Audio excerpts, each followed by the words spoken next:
Don't do it. Don't. Don't. Great.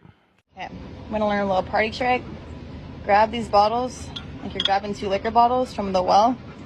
Stack them like this. And you're gonna kick this bottom one.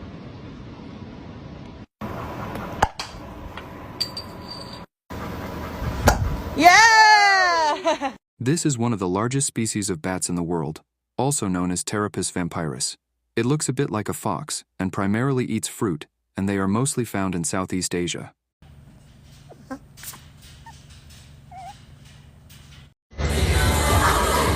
Could you do it?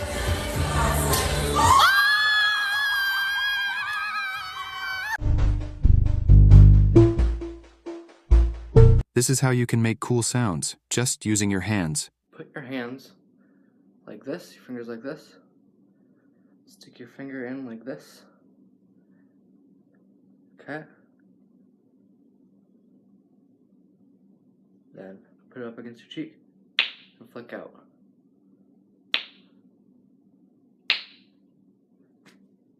That's all there is to it. You gotta practice though.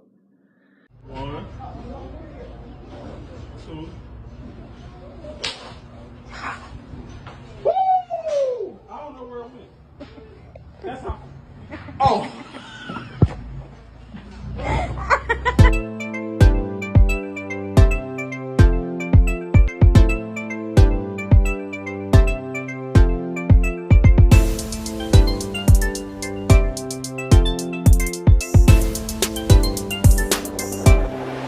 Did you ever see this animal called the okapi? It lives mainly deep in the forests of Africa, where it's all green and leafy. It doesn't sleep much, just takes short naps of 5 to 10 minutes each, because they spend a large amount of their day eating to get enough food to sustain their energy needs.